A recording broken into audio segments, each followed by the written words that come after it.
All right, what is up, friend and fellow Antinetter? What you are seeing is an overhead shot of my desk. It's one of my desks, and I bought a overhead camera mount so that I can show you using actually my both hands the process of actually installing knowledge and working with knowledge and really working with your Antinet without having to hold a phone in one hand and really navigate around a bunch of note cards and note boxes with the other hand.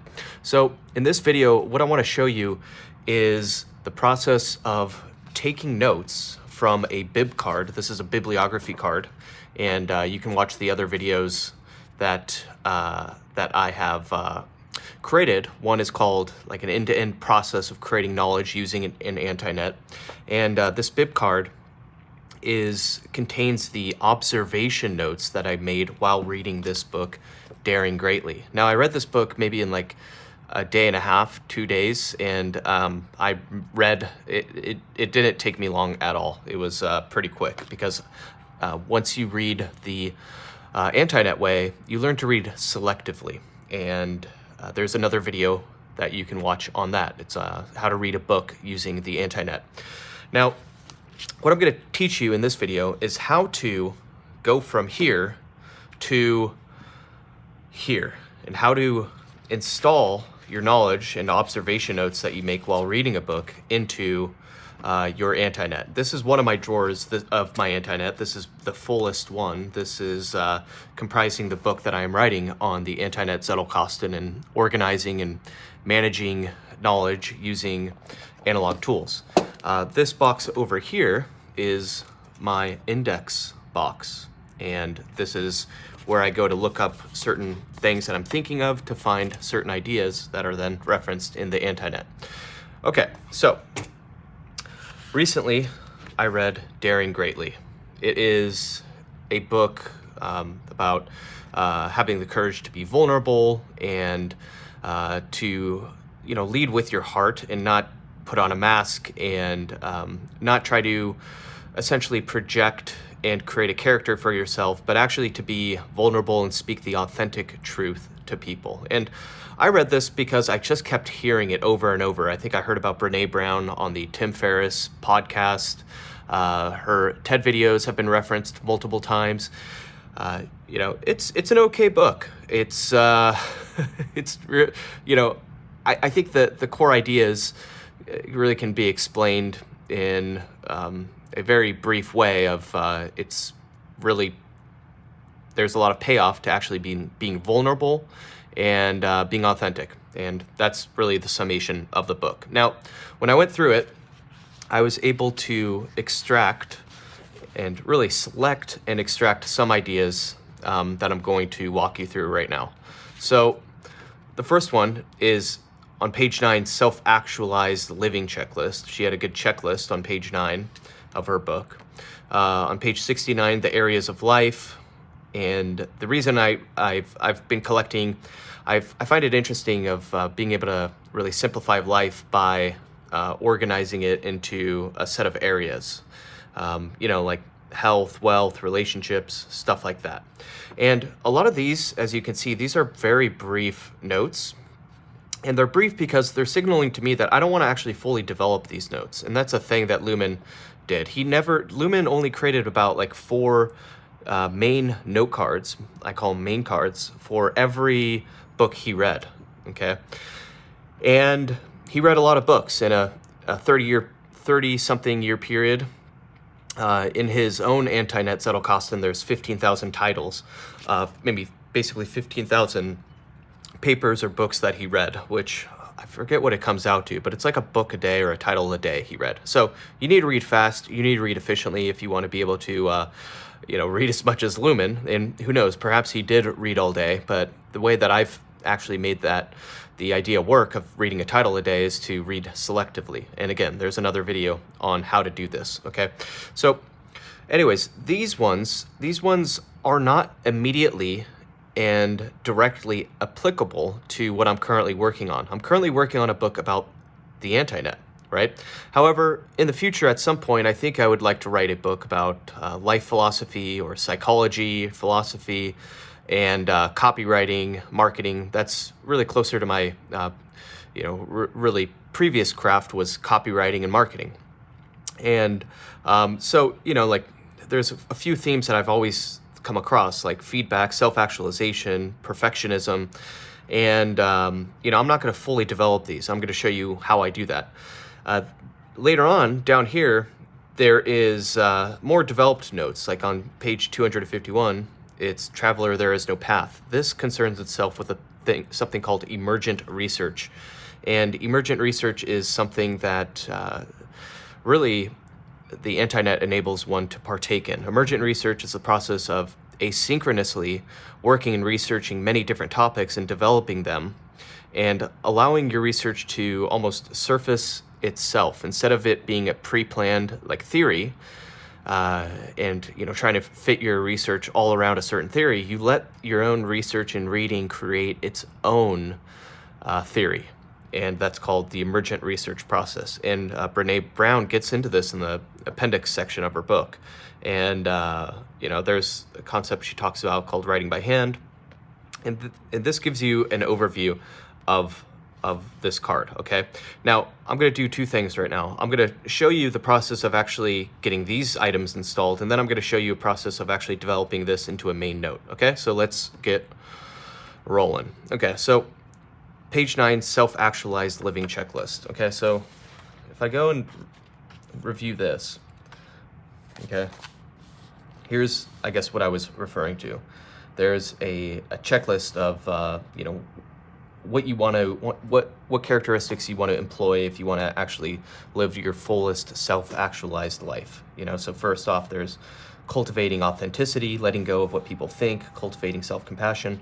Anyways, this is this would go under, self-actualization keyword. So in these ones, what I do is I create something called an XREF, okay? And here, of my many writing instruments, these are my three favorite, okay? This one is a black Mont Blanc pen with black ink, and JFK edition. This is my Beatles edition. This one is green ink, and this one is red ink. I use red ink for external references, okay?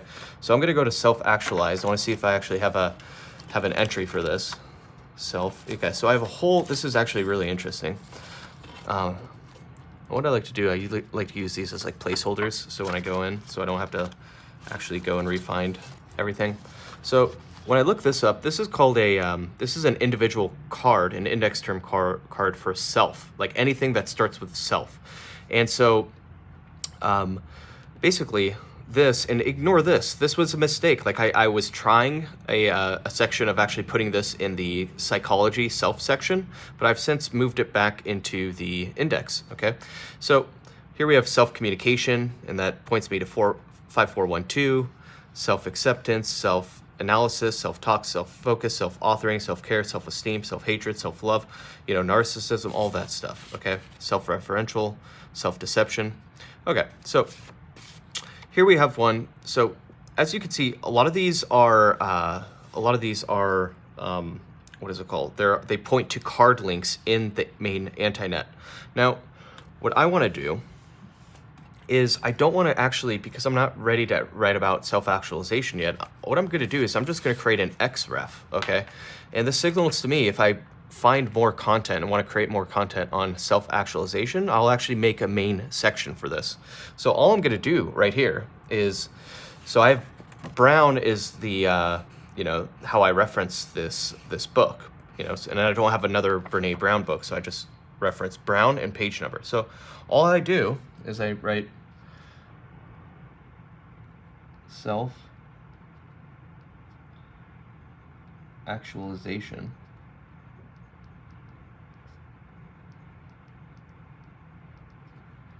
And this signals to me, I put them in parentheses, that it's an external reference. I'm not referencing something in my Antinet, right?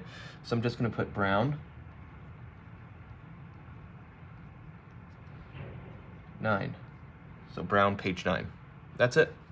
So I'm done installing that. You see, it's not practical to create main notes out of every single one of these, and especially if you don't have an actual active project that pertains to self-actualization. If I did, of course I would develop a main note, but I don't. But this resonated with me, so if I ever do want to write about self-actualization, I can then revisit this. And this process, I had to be very selective because you have to actually take out a pen, write it down. And this process of reading and actually selecting and extracting text this way ensures that you don't do something called over-selection, which is akin to whenever you read like a Kindle, you just, freaking select everything, you highlight everything. And this process, this bib card that Lumen used to use, ensures that that happens a lot less. There's, so let's look at areas of life, okay? And I might have this this is the process of thinking through this stuff. It's pretty quick, like the stuff that QRS, let's see if there is. Okay.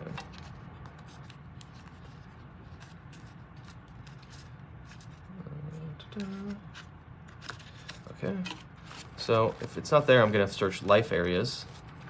And this is actually kind of, an interesting process. The thing of finding stuff and exploring. Oh yeah, look at this, and I do, okay? So I have life right here, okay, life extension industry, tree of life, life expectancy, okay? Then I have areas of 2418, okay? So what I'm gonna do in this case, since I have a card link already made for it, I'm gonna go to 2418, okay? I'm gonna pull over that box right now.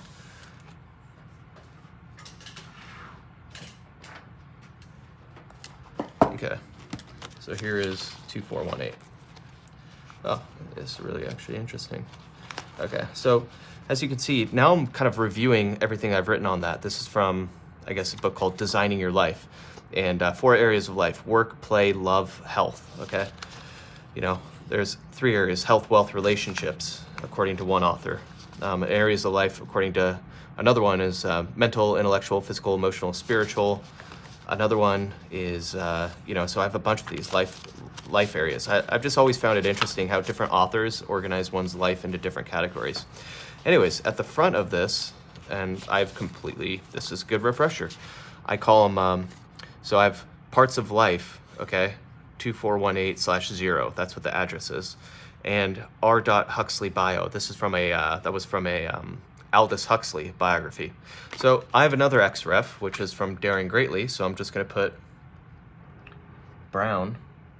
I do it in parentheses now. You can see how this evolves.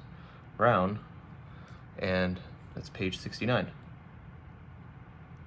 Boom. And XREFs, I spell it EX refs now, external references, but you can see how your own knowledge and thinking evolves, which is pretty cool. It captures all of the stuff that your evolution of thought and thinking, and locks it in, which is another benefit, I think, over digital. It's like you get so obsessed with refactoring, it doesn't matter if this says XREFs or how I spell it, right? The principle and the overall big picture matters. So you get focused on actually developing the knowledge. Now, let's jump into part 2. I'm going to put this back. I've installed that in the Antinet. So you can see how it's a lot more, especially if something resonates with you, but it's not entirely applicable, you don't want to get bogged down, as Lumen would call it. So that's why, these XREFs they're important, but it's also important you move very efficiently and quickly through it. Now, let's talk about this one. This is like one that I want to develop into a main card. This whole idea of emergent research, okay?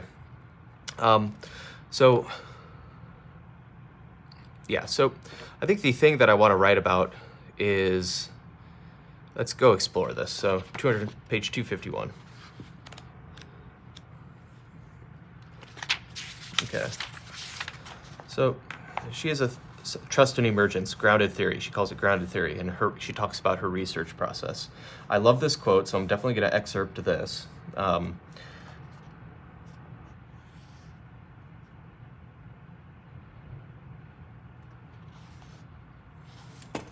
So I'm just going to create a nice little excerpt note for this. A lot of the times I like to put excerpt notes on 3x5-inch cards because it forces me to not, try to fill up the entire card. I'm just going to use this to excerpt, provide this note. So here we go. And another secret that I haven't shared with you yet is that Believe it or not, I actually like to use rulers because I'm such a sloppy handwriter. My handwriting has gotten way better, but this is something I like to do. It's like when you create a card and craft it, you can see how this process gets neuro imprinted onto the mind. Okay, so traveler.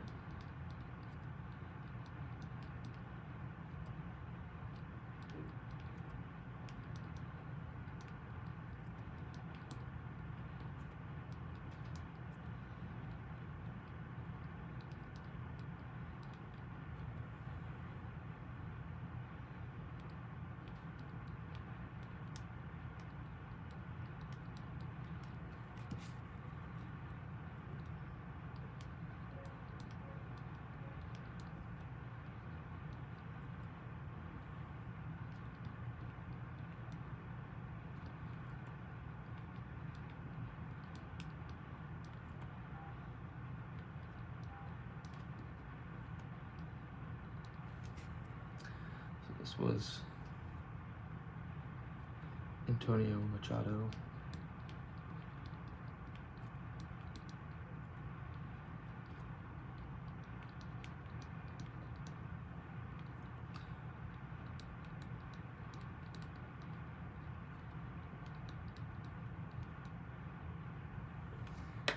And then here's my red pen again. This is where I notate down where I heard it from, where it actually came from. What page is this? It's page 251. So I like to, on these single quotes, sometimes I'll put it on, I'll just show you what I do. I've started to do this more. This kind of, it operates as a footnote. So I do one in case I create more later on. One, and then Brown, for Brene Brown, 251. Okay, so we're gonna set this aside for a second. And where I'm gonna intend for this to go, this is the process before you actually make your main card. This is what I like to do. So this whole idea of what I'm gonna write about is on emergence, okay? So emergence, I already have a section for it that you can see a related, it's Lollapalooza, but 4214/3D/3A, okay? So I'm gonna go to that right over here.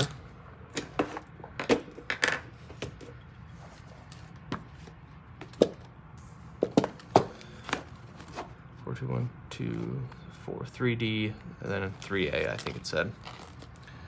3D, 3A. So you can see how this process, when I'm going through all this stuff, this is creating reverberation in my mind for all these other ideas that it's nearby. I'm like, oh, that's interesting.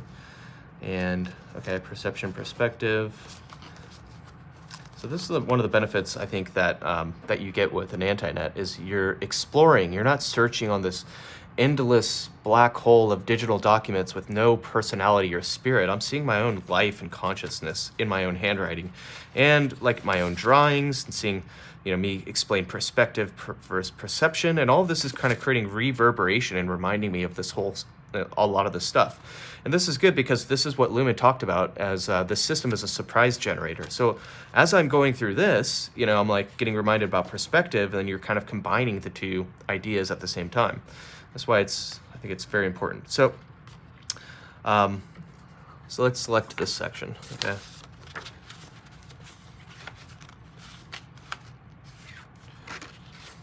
So this talks about, just want to show you some of the stuff I have on emergence. And so look at this. I literally forgot that I wrote all this stuff. Let's review this now. That's why it's important that you select or you go through your Antinet before you actually create a main card. So there's communication theory and emergence, innovation and breakthroughs, and thinking happen when two different parts with different goals and perspectives communicate and create new meaning. Okay, this is why it's like different perspectives. That's why it's in that section probably. I talk about how Scott, the past Scott, which is contained, my consciousness is contained in these cards, right? Is captured in the slip box, is what Luhmann talked about, right? Interacts, and I'm having a conversation, a dialogue with my current self and my past self, right? Now here, this gives you an example of me making a mistake. I should not have written this card down. before I actually reviewed this section. This is why it's so important to go into your Antinet first and review the things you've already written. Because look I have phrase for emergence. Traveler, there is no path. The path must be forged as you walk. And then r.dg means it's in Zotero, page 251. So here's what I actually would do is, instead of me just throwing away this card, what I like to do is I like to file my mistakes to remind me that I made a mistake in creating this card twice. You know, I mean, the benefit is that, okay, cool, I've like re-implanted and neuro-imprinted this idea in my mind, but at the same time, it's like, I don't need it again. And so I'm going to ID this. I'm going to branch down. So 4214/3D/3A/2A. I'm going to do, this is going to be /1 because it's like a continuation of that idea, right? So let's just go.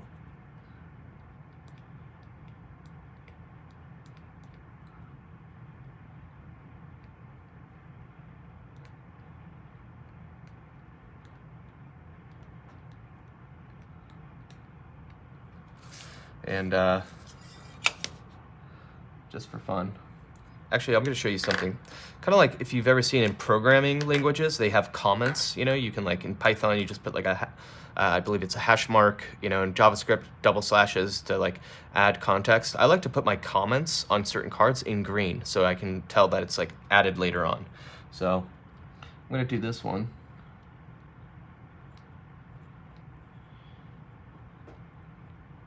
Yes, I wrote this twice because I'm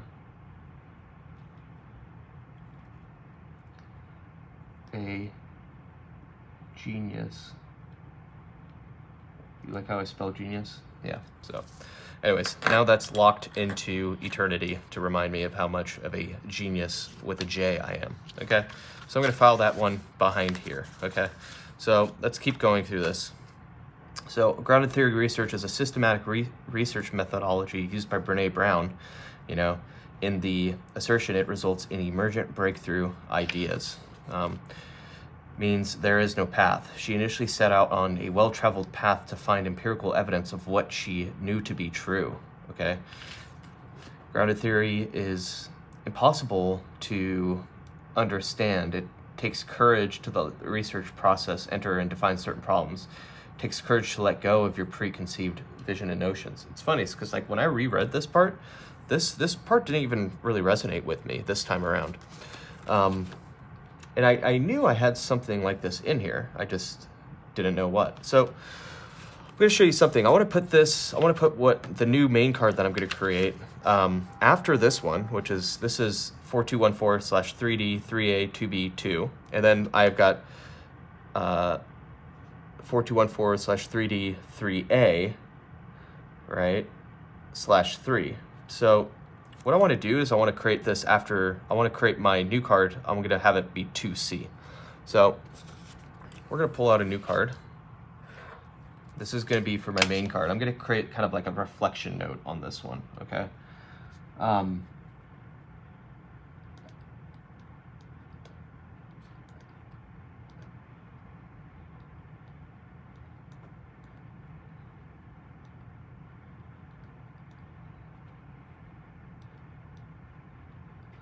Okay. Okay. So I'm gonna put this back right now, but I'm still gonna leave this right here just to separate it, you know. And so this new card, this card that I'm gonna create is gonna go after this one, you know, and before this one. Okay. That's what I like to do. So the main one is I want to look at this one. So, and usually I have a lamp here. I'll just show you what I usually do. I love this little lamp. My lovely fiance got this for me, but this is kind of like a placeholder that I like to use just to like keep the book down where I want it. All right. So, move this here just to show you. My process usually isn't this painstakingly slow. It's just when I talk about things, it kind of slows me down. So it's, for all of you watching, this is your fault that I'm moving this inefficiently. Okay, let's review what she's saying here. For the same reasons, the grounded theorist allows the research problems to emerge from the data. Full review of the significant literature is conducted after the theory is generated from the data. So literature reviews are done in quantitative research, and traditional qualitative research serve as the buttresses on both sides of research findings. Literature reviews are conducted to support the need for new research. The research is conducted, findings emerge independent of the literature, and the research is again supported by the literature to demonstrate its contribution to the researcher's profession. So what she is essentially saying is that, you first conduct your experiments, you first do your, I would call it your, your emergent research, your discovery phase of reading. And I did this when I started reading and creating the book for the Antinet, as I started researching how Luhmann did it himself. And I would go through a book, and I would usually do this is called the, you can call it the book to main card method. And I've done this in other videos where in some phases where you're new to material, you kind of want to develop the knowledge right then and there. So, but now I do mainly the book to bib card method, which is what I've shown you in this video. Okay, so book to bib card. So what she's saying is essentially that that a full review of significant literature is conducted after the theory is generated from the data. So you want like I came up with a lot of material when I was reading and researching the true Luhmann Zettelkasten system, like and reading Johannes Schmidt's articles and coming across certain themes like the communication. It was so critical in Luhmann's theories in communicating with your actual notebox. So was the surprise generator. So was randomness. So was an ordered system of chaos. So was the concept of the Antinet, your Zettelkasten, being a ruminant for your mind. So was the idea of the ghost in the box factor, and what I call what Luhmann called the alter ego, or what I call the second mind of the system. And so was the Antinet as a thinking machine. And so all of these things kind of emerged in my in my own research and discoveries, and I didn't have any preconceived notion that the Antinet would be really comprised of those concepts at all. And so once I created and let the research determine that through an emergent process, right? And the emergent process is like, as I discovered this stuff and developed the sections, you could see like in the sections this is kind of how it emerged. This is in no order. This is like for my, this is called a collective, right? So it's like do hard things. That was a theme that emerged. The myths of Zettelkasten, literature notes, randomness, you see that emerged, and then heterogeneous relations that emerged during this research and all this stuff, right? It kind of emerged from the bottom up. And so what this section is saying is that a full review of the significant literature is conducted after the theory is generated from the data. Literature reviews done in quantitative research and traditional qualitative research serve as buttresses on both sides of research findings. So, and this is, the views are conducted to support the need for new research. The research is conducted, findings emerge independent of literature, and the research is again supported by the literature to demonstrate. So, and this is what I really liked, is researchers cannot go into literature review thinking the theory has emerged, I'm done, how does it fit? Instead, the grounded theorist must understand that the literature review is actually a literature analysis, and it is not separate from the literature, but is a continuation of the process. So the references and related research quoted in this book both supported and informed the emerging theories. So how am I going to create this? I'm going to be creating a reflection note about this right now. So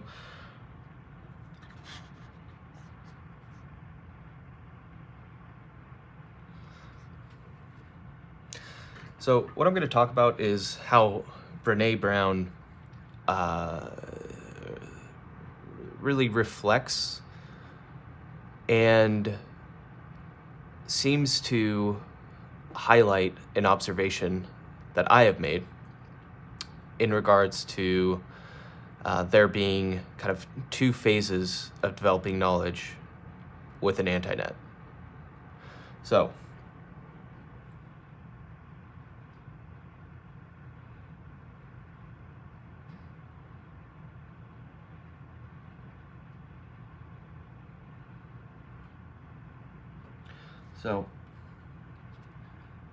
let's just start writing. Writing is thinking, right? So I don't really even know what I'm actually going to be creating right now. I have kind of a general idea and direction, but by writing, it creates my thinking. So you're going to see the process of writing by hand. Okay, so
by the way, these little symbols right here, that's like a little triangle. This is my symbol for italicize. I've tried a bunch of different ways, like underlining, but I think this one works the best for me.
So, and here's another part of that. This is doing things the hard way. Buttresses serve as buttresses on both sides of research findings. So I need to get updated. I've looked this up before, but we need to.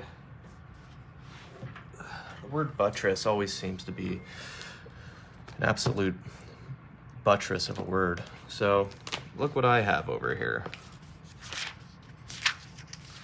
Talk about surprise generators. You know, it's like you freaking open up the dictionary and find out that there's a word called bibcock. Okay, let's see here. Buttresses. We're actually going to look up what buttress means. So what you're getting a glimpse of, by the way, is the old way, the hard way, the slow way of slowing down your mind to create knowledge. Now, obviously, when I create these main cards, it's taking a way longer period of time than this normally does. And, you know, here we are freaking 38 minutes into this video, so I hope you're enjoying this. But, you know, you're getting a true behind the scenes of what it's actually like creating knowledge. All right. BUTTR. And a lot of times, if I was not more pressed on time, I would, you know, actually create, I have a section for vocab in my Antinet that I would actually write out buttress. Jesus Christ. Okay, here we go. Buttress. That's interesting. Projecting support of stone or brick built against a wall. Projecting portion. So it's kind of like, yeah, that's what I've kind of figured, like stabilizing it. So it provides support on both sides. A tree root whose upper exposed parts. Okay, cool. All right, now that we know what that word actually is, you know, buttresses both sides of the research findings. Okay, so what she's saying is buttresses, is the literature review, kind of serves as a way to support all of the findings that you've had.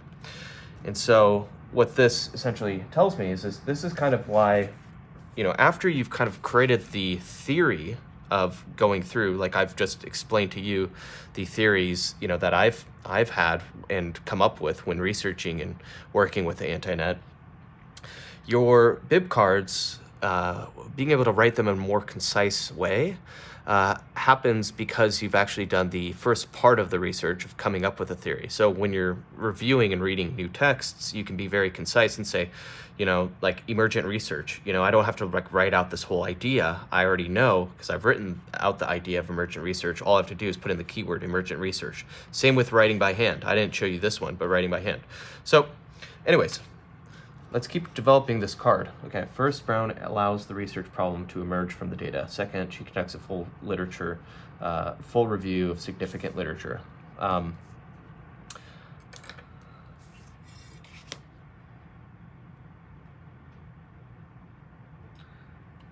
So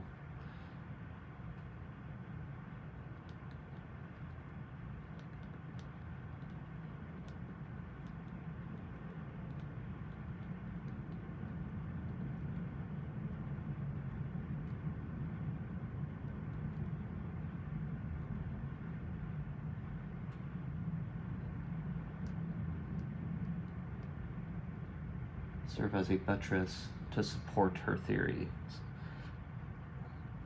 To support her theories that have emerged, you know.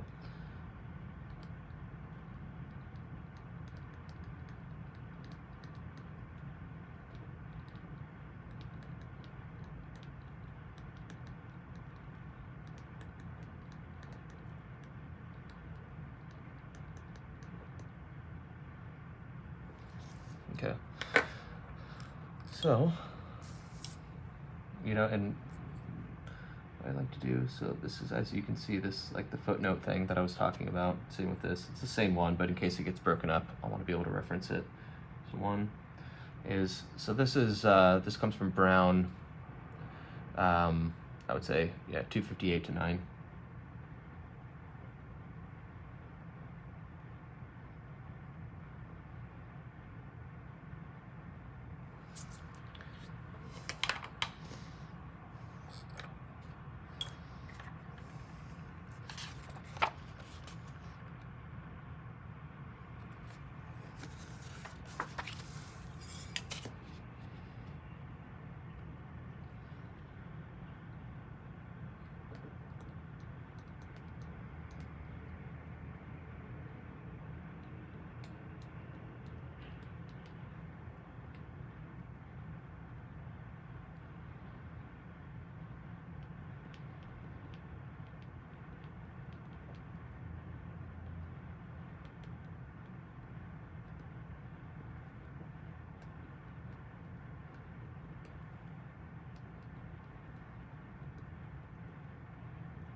sometimes I have a little whiteout mark. I can white that out, and I'll show you. So this process, it's not a big one. So then I have a separate pen that writes better, another Mont Blanc, of course. This is from the author of the series who wrote The Little Prince. Because you have neuro imprinted certain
Okay, I'm gonna put this one, because this is a continuation of that idea, onto, I'll show you, I'm gonna branch down. I'm not gonna do 2D, I'm gonna do 2C/1.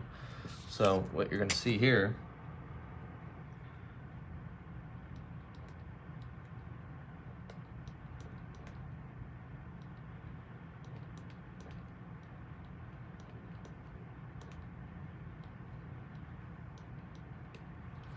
now, if you look at these notes, you'll see this one is more of a reformulation note. I'm kind of saying what Brene Brown has, observed. First, Brown allows the research problems to emerge from the data, and then second, she conducts a full review of the significant literature. The literature reviews serve as a buttress to support her theories that have emerged, right? So this is like I'm reformulating kind of her idea, but the lines get blurry between reformulation and reflection. So this is reformulating, what she said, but I'm transitioning quickly into a reflection note. I'm then reflecting how this relates to the Antinet. So after you've extracted a working theory during the emergent phase of your research, your reading style changes. And this is something Luhmann observed as well. So your reading style changes. In the next phase, you read literature, and because you have neuro-imprinted certain key terms on your mind, you are capable of quickly spotting, selecting, and extracting ideas from the readings which support the theories you've unearthed. Okay?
Now, I'm going to just show you, since we're still rolling,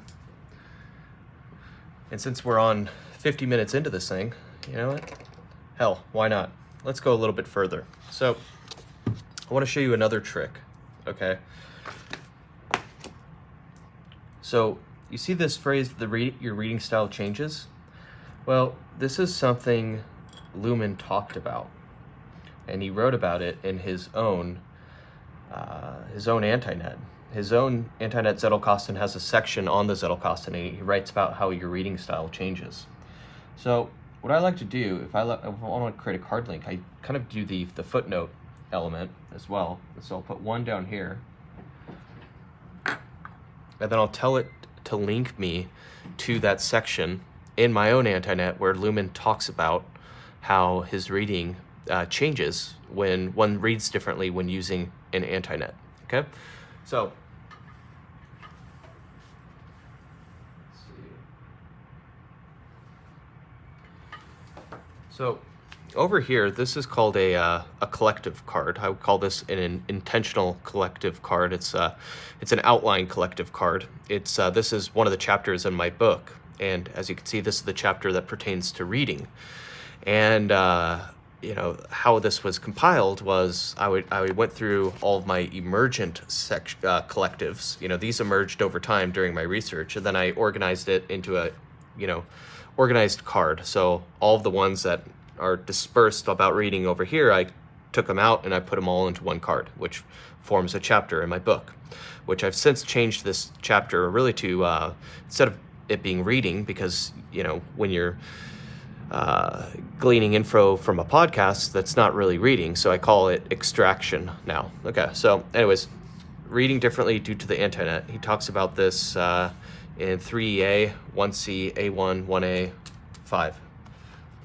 And I know just from the top of my head, 3A is my section on Zettelkasten myths. So this section emerged when I was writing about all the crazy ass myths out there that there are about the Zettelkasten. Okay, so 3A, 1C, A1, 1C, A1, 5. Okay. So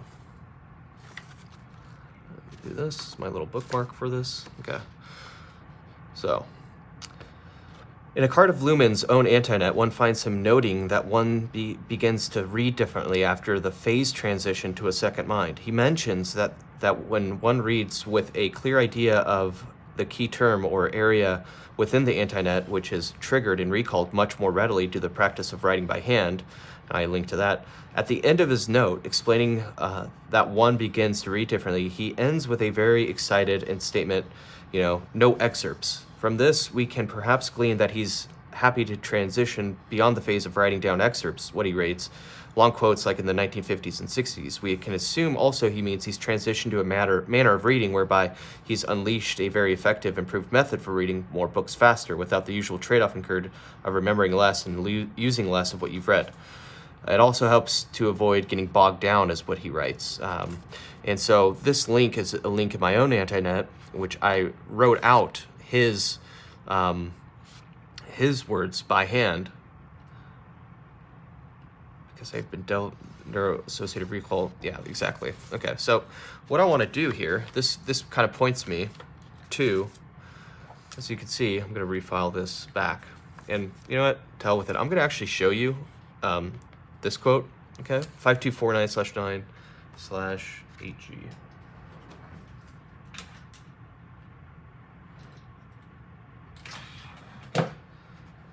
This section isn't built out as much. This is in my applied information section. So this section, I have actually written out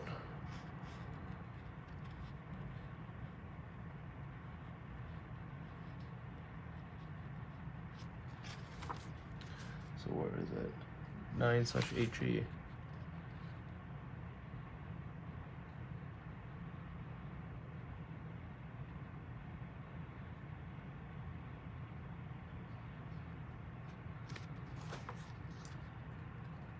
Oh. 8D. I think it's an 8D. This is 8G. That was pertaining to writing by hand. This is actually really interesting too, is, you cannot think without writing by hand, right? So I want to match, and then this one references me to 8D.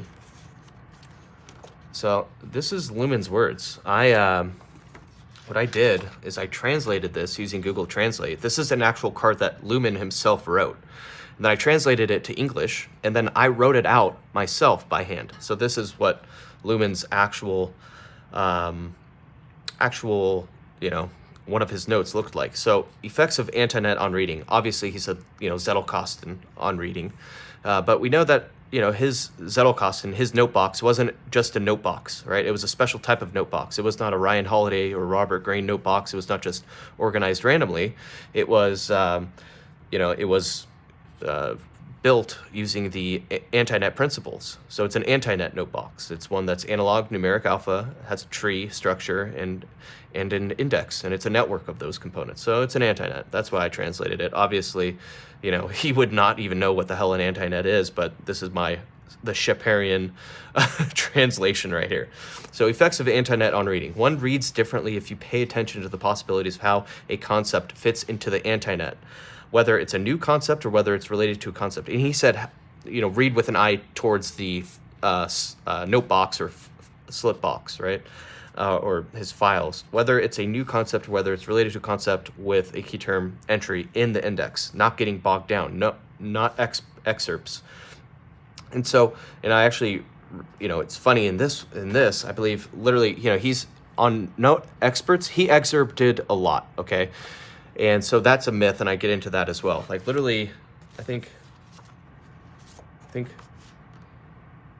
literally, I don't know, 4 or 5 cards after this, AG.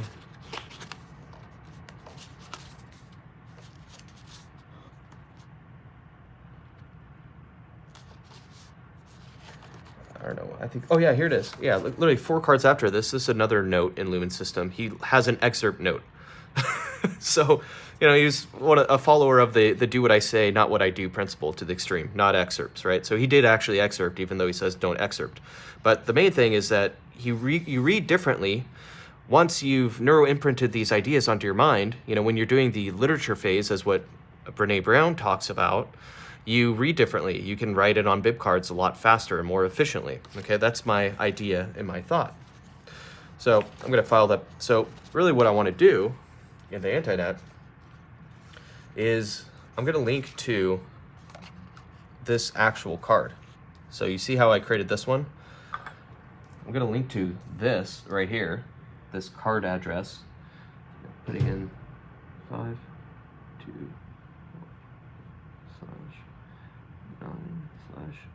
9/8D. Boom. I put little quotes around it, single quotes, because they're just simple that way. So now when I read, after you extracted a working theory during the emergent phase, your research, your reading style changes. And then that points me to, yes, Lumen himself said you read differently when you use an Antinet, in his own Antinet, on his own note. So now you can see that I've created that link. Okay, cool. Now, I'm going to show you a little fun part. Let's file this back in the right place. 8H. So 8H. As you can see, when I'm doing that, that goes 98H. I'm also reviewing all the stuff around it. So it's creating reverberation, creates accidents. This is something that doesn't seem to happen as much in a digital Zettelkasten, among many other things that don't happen in a digital Zettelkasten. A digital Zettelkasten is a storage machine. It's not a thinking machine. It's not a knowledge development machine like Lumen created. So anyways, we have created this painstakingly selective and well-developed piece of knowledge, these notes. And the cool thing about it is we can use this for multiple purposes. I can write one section of my book on this, and then another section I can also still pull from this and write that section. So all right, let's file this back where it belongs. So 3D, 3A, 2C. So as you can see, remember here was the first one,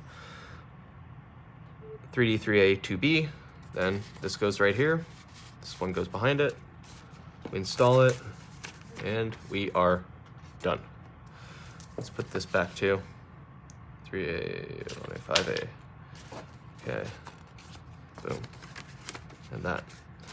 These other ones I leave out because I'm writing a chapter right now in my book that is going to be using these, so I left them out for quick access. Anyways, you have just gotten a deep dive into the actual process of building and creating knowledge with Antinet. I hope that was helpful. Peace and love, and hope you like this overhead camera. Talk to you later. Bye-bye now.